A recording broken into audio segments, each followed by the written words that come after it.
Hello, lovelies. Welcome to the Sacred Unweaving podcast, where we unearth these deep truths and programs in order to find a more whole, embodied version of ourselves.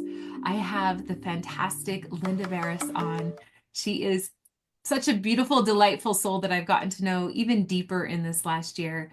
She is an integrative healing arts practitioner, a light language practitioner, a Reiki master, and a wellness activator. Lynda has developed such an understanding for the human body and activating her own healer within while experiencing chronic illness, including trauma, divorce, burnout, near death experiences, and a breast cancer survivor. And her near death experiences and breast cancer, including metastatic breast cancer. Through the challenges in her body, she's developed this deep spiritual connection. And she's become a master of learning so much grace and resilience in spiritual awakening and activating a higher consciousness to bring families and communities together who are experiencing something similar to this. So I'm so excited for you to be on and share this much needed wisdom for all of us.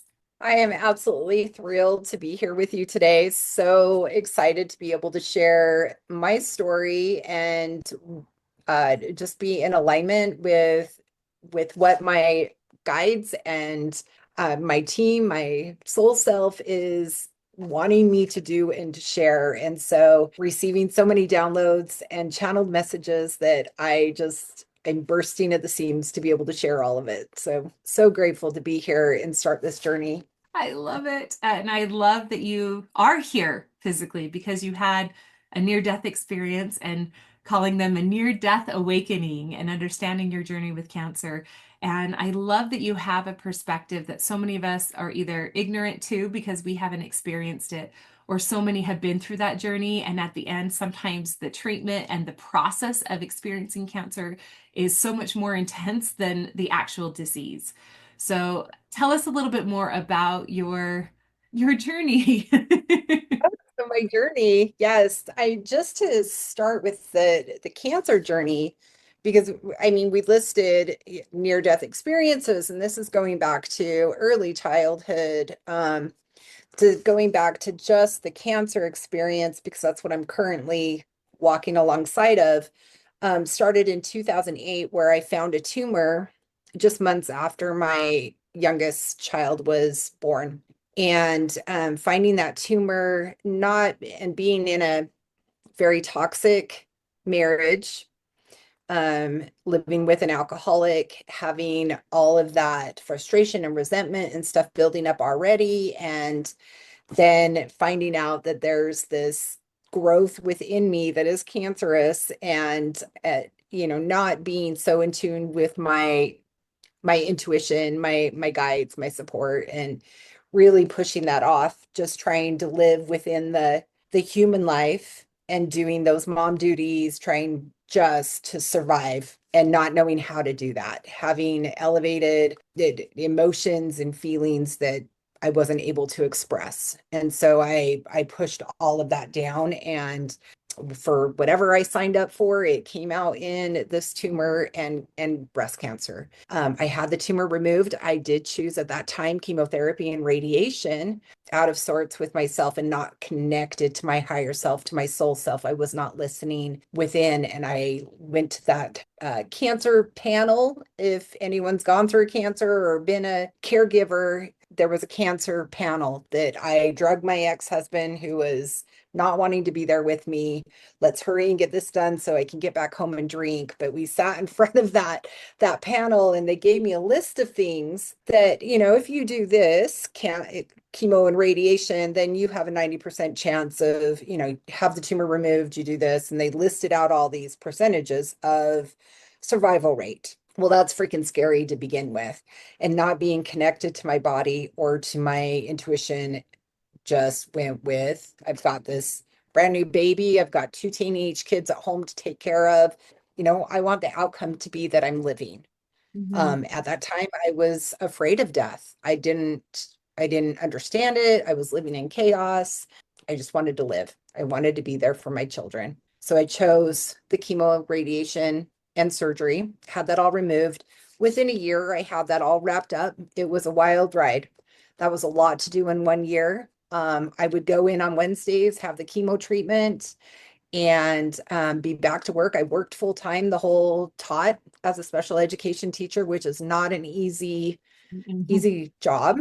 It's pretty stressful, but I would go in on Wednesdays for treatments. I was just surviving. Wednesday for treatments, taking care of an infant, managing that toxic relationship, just stuffing every ounce of emotion and feeling down. That was all 2008. I wrapped up radiation the end of 2008. And once I started coming out of that, I was able to find my voice, my little voice inside. Little Lynda, like we just gave you this big sign that you're not in alignment with what you need to be doing, because that's what that was. Any disease that is in our bodies is a sign to get us back into alignment. It's not trying to kill us off. It's not about being cured. It's about getting back to wholeness and oneness. And I sort of understood that in 2009 when I came out of that. And I was able to go in and use some modalities. I used some energy healing that at that time I was using crystals and oils to heal myself from the chemotherapy and radiation, knowing, but not knowing that that was what was helping me. It was just It was also brought to healing me the this. body. Yeah. Yeah. Mhm. Yeah. I, you So know, I worked on that. It gives me chills to think about. I wasn't Googling things. It was just natural remedies and things that were coming to me. I was open to it, but I didn't have a way to explain it or talk to anybody. I hid crystals around my house because my ex-husband and his family would have like had a fit if they found it. So it's like, crystals I'm just going to and experiment with this and see what yeah, works. And it's right. interesting too, because most of the clients I have that have experienced cancer and have been healing it, I've noticed this pattern of there is some part of us that is stuffing and suppressing, that's not acknowledging our life in front of us, that's not expressing how we really feel. Just put on a happy face. I used to have it in my own journal. It said right on the cover, smile now, cry later. And it's like, nope, Mhm. I'll just deal with this later. I'll just deal with this later. And then the cells are actually mutated cells. So they replicate that mutation, and the mutation holds all of this stuffed garbage that we're sticking in and that we're not processing. So I love that you point out, like, oh, actually, looking at healing something means that I wasn't stuffing anything anymore. And here's your sign that you've reached maximum capacity of what you've held inside. And we're going to explode and cut it out, literally. Yeah. Yes. Yeah. Literally cut it out, get rid of it. And with the chemo, I look back at that now that I'm walking through this experience that started January. Well, I was diagnosed officially January 24. I feel that the chemotherapy was what really, I mean, people look at it and they think, oh my gosh, chemo, you shouldn't be doing that. It's horrible for you. But it took me back to a zero state. It not homeostasis, but it took me back, like it was able to flush and clear everything out. It sets, like it kills everything off. Letting And part so of I, you die. Yeah. right. And so another near death experience right there, an awakening, near death awakening that allowed me to get on a new path. It allowed me to pivot. So I don't regret having the chemotherapy. Would I do it to that capacity? No. But I am doing a really small dose now that is mixed with a hormone blocker that I do every 3 weeks. So that's a part of my treatment. But I also am combining this round with a lot of other modalities. I'm using the Reiki, I'm using the sacred perspective healing technique, I'm using light language, I'm listening to divine guidance and the galactic team and just everything that is coming in. I'm listening to all of that now on this journey. Like it's just so profound. Those two different experiences to look at how different going through that soul walking, like walking through the fire. And I don't have to be too much anymore. The chaos, like I can embrace it. I love it. I am not too much. I am not too broken. I'm not too late. I'm not too sick. Like I'm just where I need to be. And I get to show up in that way because my healing is always unfolding.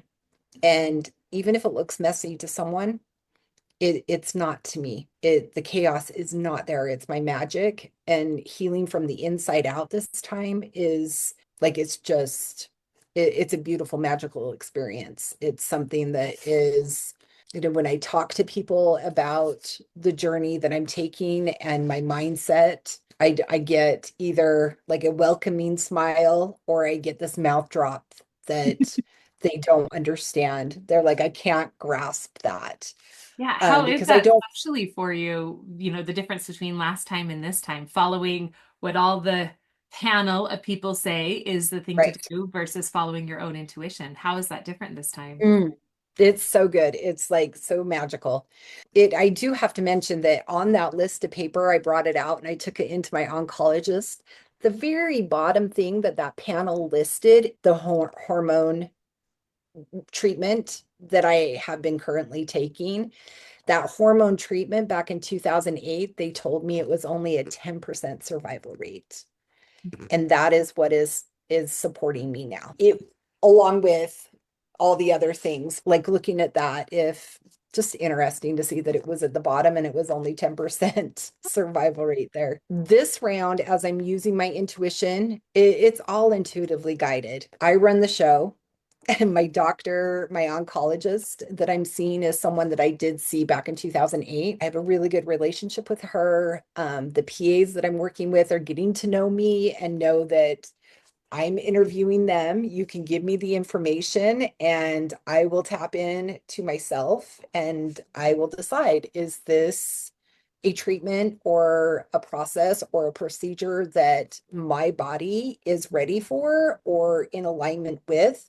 I've said no several times to something that they've offered. And there's no regret because I get to show up who I want to be within this body, knowing that in 2024, just after my diagnosis, I was not meant to walk past this diagnosis in January of 2024.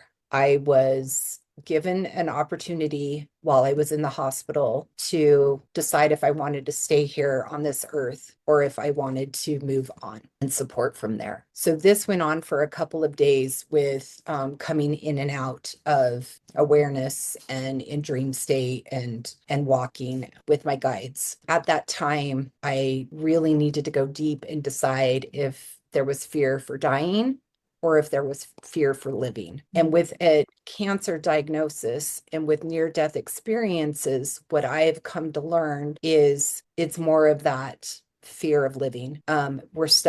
We talked about that. We're stuffing down all those emotions and feelings. And why are we doing that? Is it the societal norms? It's the projection of others that are in our life. It's the strings that are attached. It's what we're stuffing down. And so during this time when I was in the hospital, I was able to come to terms with knowing that I had a fear of living.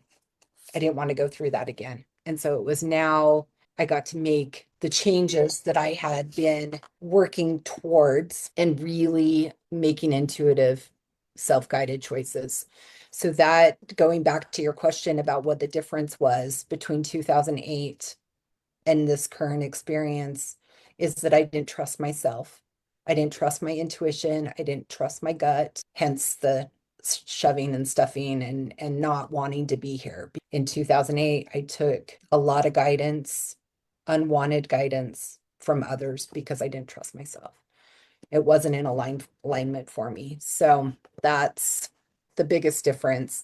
I was doing breath work. I was doing meditations. I was eating healthy. I was using essential oils and crystals in 2008, but there wasn't that other deeper trust. I was just going through the motions. I was just surviving, and I was doing a really poor job at surviving. If we're going to be completely honest, it was pretty poor back at everything. It was not really, I don't even know what to call it. It was I like was zombie. existing. I was Yes, existing, existing. Yes, existing absolutely. versus living. Well, and I love that Right. you mentioned that trust because I find that all of us have some type of lack of trust in ourselves that we develop. I mean, society says somebody else knows better than you. So you need to go to school, you need to follow it this way. You join religion, you need to follow the leader of the religion. Even you're being mentored by somebody and you can only follow them and do it their way, right? And Yes. so, how did you move through that? Because I know one of the biggest challenges we have with trust is we trust ourselves, we move forward, and things don't work out the way we planned or the way we expected. So then we instantly have a betrayal of our own self trust. And we say, oh, I should just trust everybody else and listen to everybody else over myself because I didn't get what I wanted. Or even when people betray us and they hurt us, we say, well, it's my fault for trusting them when I shouldn't. So it's still my fault. And that's a way we form control is by not trusting, or freedom from guilt and responsibility later by not trusting ourselves. So how did that trust piece develop? Because I know that there's people watching or listening that are like, I don't trust myself. What do I do about it? And I don't want cancer, so I have to learn it. Yes. Can you give me a tip? How does one develop that, or how did you develop that? It took many years. I'm not gonna lie. Between 2008, walked away from the toxic marriage into 2012. It took me, like, I realized in 2008, like, this is why I have cancer, because he's cancerous. Our relationship is cancerous, and did not walk away until 2012. It took me that long to get enough confidence and trust in myself to do that. For me, the starting point was with him being an alcoholic. I joined Al-Anon. And so they have 12-step program. So I used that program was my starting point. I did have I and through that I had remembrances of different experiences of trusting myself and my intuition from a childhood. And so that started coming back up because that was stuffed between like teenage years and marriage. So it was stuff. There was still things there as I'm looking back. But that's where it started was with Al-Anon with a 12-step program. And so walking through that, giving myself grace with checking in with myself. One of the questions that has been very supportive in my journey is always asking what my body needs right now. I remember asking this back in 2008. And along the way, when autoimmune diagnoses came up, after in between cancer experiences, chronic disease, even anxiety, what does my body need right now? Is this mine or is this somebody else's? And those those questions really supported the progress, the growth of trusting myself. And I would play games with my kids on using our intuition. Not really sure, like trusting, like should we turn right? Are we going to turn left? Just things where we could play like in using our intuition to build that trust, um, and connecting that way. Yeah, where there wasn't so much pressure to make the right choice, but Right. you can actually enjoy seeing the intuition that's naturally there, that gnosis of knowing which way to go and what to do. But as soon as we put pressure on, and I mean, in your case, it was like life or death pressure, make the right choice. I mean, that would shut down, I think, a lot of us. And so Lots, yeah. being able to make it joyful and playful, I really love that. Yeah. I do feel that that was, and it was bringing back in the listening to going through the 12 steps, taking what resonated with me always taking what resonated. I have to say that I didn't follow the 12 steps. I am a manifesting generator and I skip steps and I pivot and I multitask. And so I took what I needed and just totally left the rest. And I really advise that to anybody, whatever, like tapping into your gut, like really feeling within your body and asking yourself what your body needs right now. You're going to feel it. If you sit in that stillness, it's going to come. It might feel scary, it might feel fearful, but sometimes that's what it feels like that nudge that we need to be able to step through. It's not fear. It feels like it, Like that it's in your urgency. body. Yeah, the urgency. And I think getting through that bridge, like understanding that this isn't a fear that is trying to save me.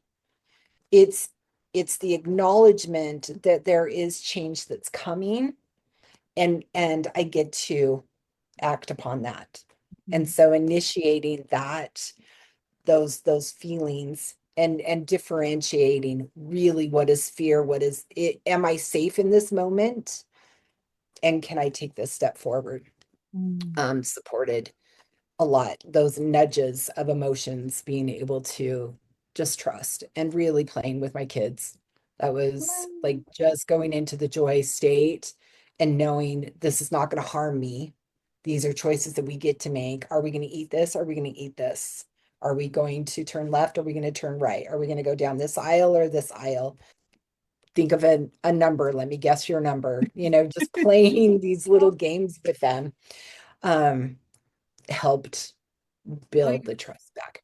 so that you're building the muscle and you're not just flipping a switch, but you're building it over time. I love that. Yeah. So as you're in this trust state and this higher consciousness and this higher vibration, and then now you get to go to the low vibration of doctors and medical. How do Yeah. you navigate that piece? Here I am, I'm vibrating so high, and you're not even going to understand. You may look at me weird, but I also have to play here for this medical treatment that is going to offer support for my body. How do you navigate bridging that where you don't feel like you're shut down or you're being ridiculed or you have to second guess yourself when you do get that trust and you do get that information from your body? Or is it just natural because you're like, my body says this and I trust it implicitly? Yeah. Um, I would say like 90% of the time I'm pretty good when I walk into the doctor's office or go into treatment. There definitely was a period of time, and I know that this is common for people that have chronic disease that are going to doctors over and over again. There's this, and I'm sure there's a term for it, but this anxiety of the what ifs prior to going to an appointment, going to a treatment, going to get a new test done. There's a period of time before that that stirs up this anxiousness. And what I started doing during that time was to really increase my meditation and my mindfulness time, using affirmations, using frequencies, drumming, doing whatever I could to really heighten my frequency and vibration 24 to 48 hours before those appointments. So my mindset, even like going back to the phrase fake it till you make it, comes from Al-Anon, comes from um and I've used like faking it until you make it is, I had a different sense of that.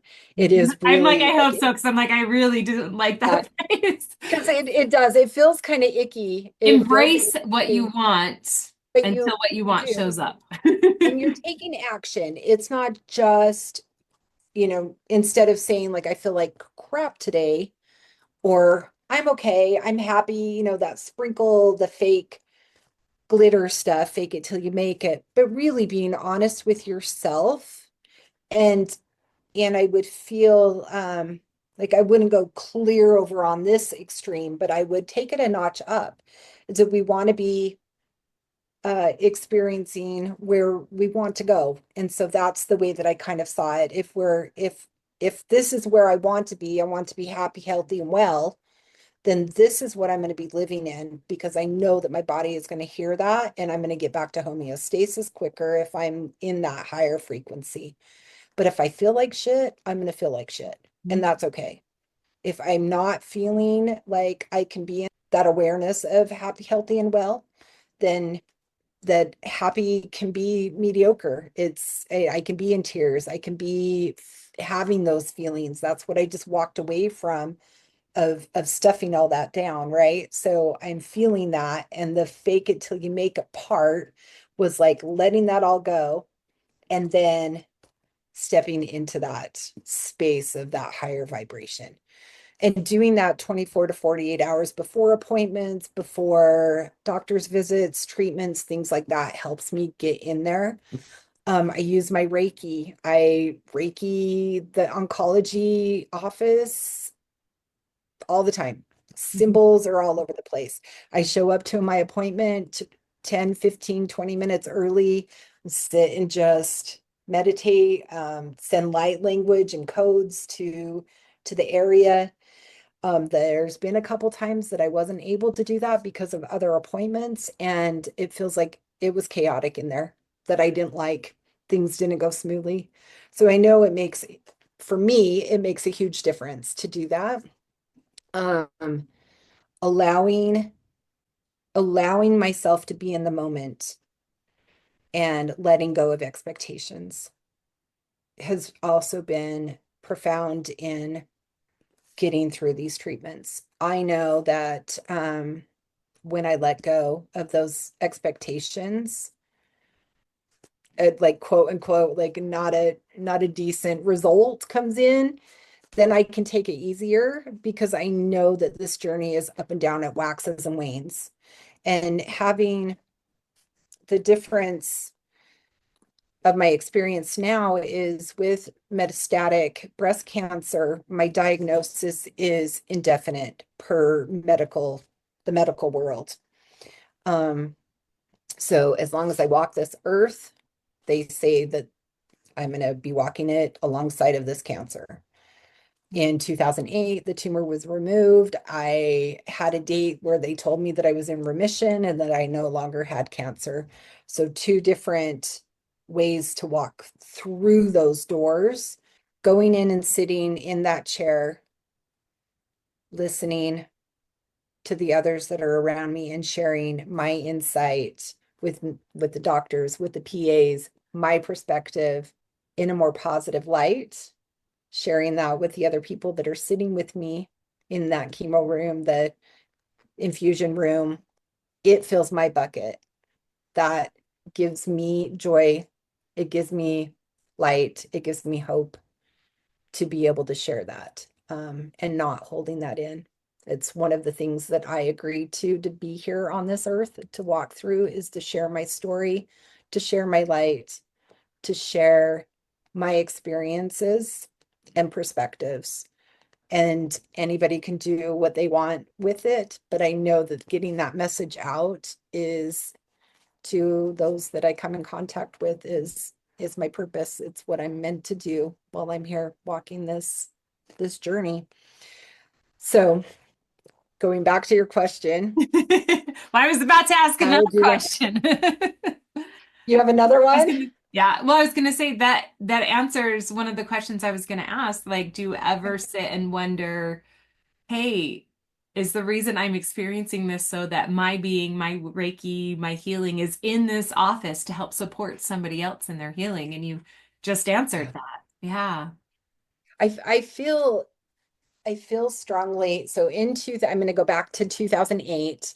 2008, I went to an oncologist office that had 4 chairs. They were set up so that we could overlook the valley. It was up at Altaview Hospital, if you're familiar with Salt Lake. It looked over the valley, but there were 4 chairs.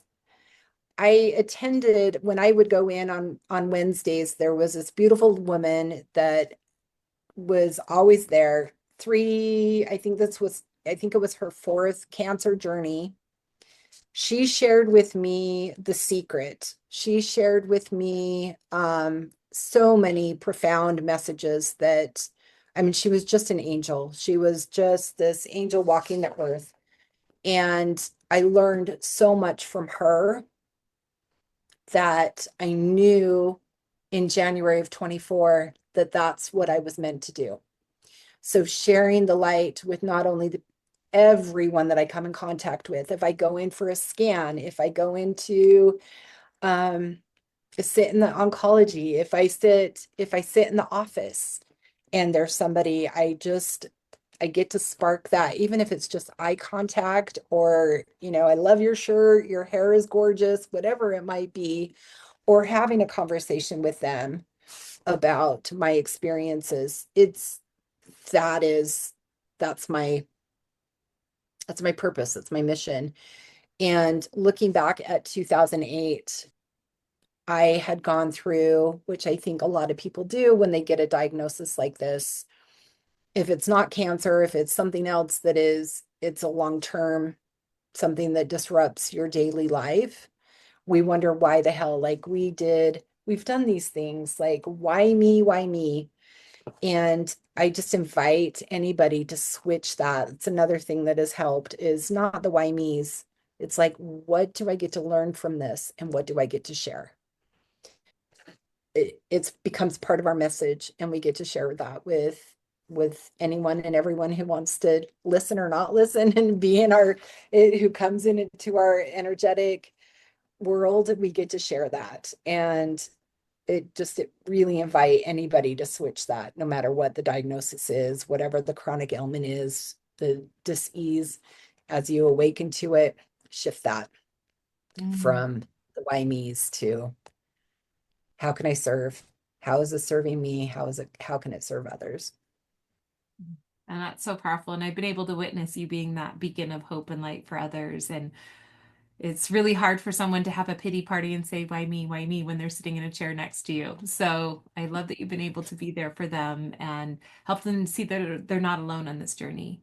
So thank you. Thank you. Is there anything else that you feel like you want to share out there for anybody that might be experiencing chronic health issues or trying to activate their intuition, or even what am I going to do with my life and do I want to live?